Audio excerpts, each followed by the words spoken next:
Greetings to everyone. Hope everyone is in pink of their health. This side Suyash Tripathi. I'm a second year student pursuing BA LLB honors from MIT Law School Gwalior, Madhya Pradesh, and currently I am working as a legal intern with Lexis and Company. So today we are going to discuss on the topic defamation.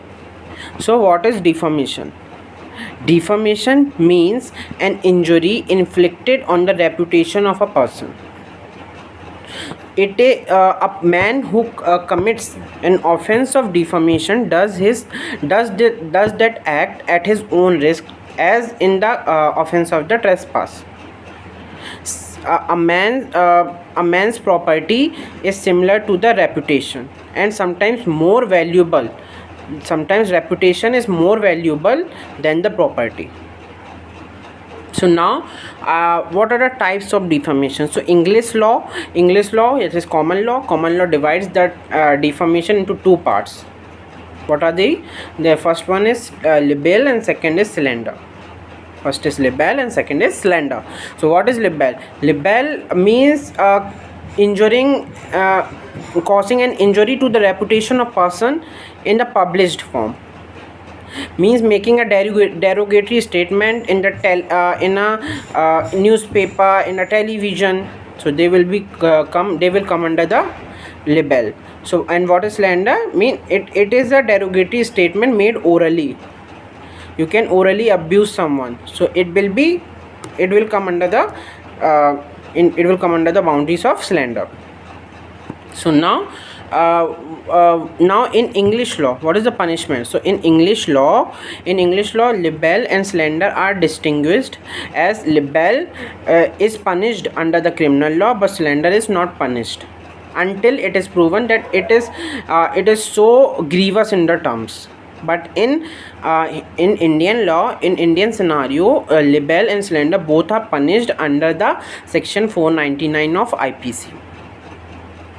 Now what are the essentials for the defamation? So the essentials to commit the offense of defamation is: first, the statement must refer to the plaintiff.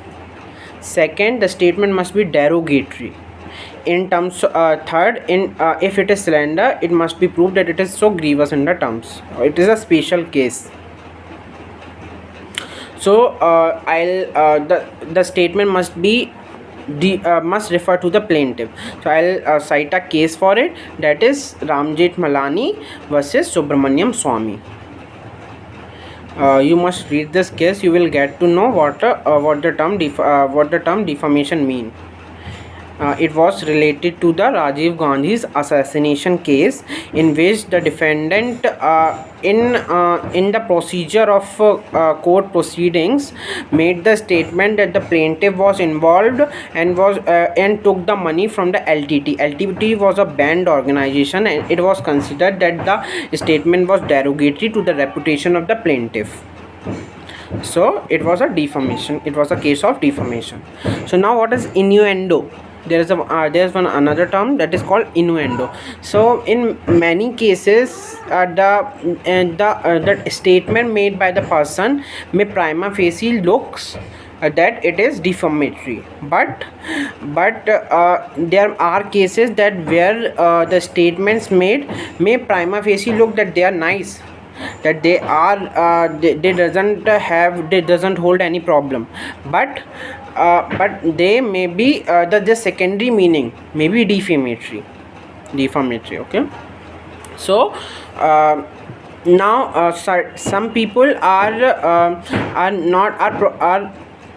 made free from this offense, that they can make the defamatory statement and can be will not be liable for the proceedings under the law of torts. So what are these privileges? They are parliamentary privileges in the judicial proceeding, and so for example, that a statement made in the parliament, even if it is defamatory, the person who has made it will not be liable under the law of torts.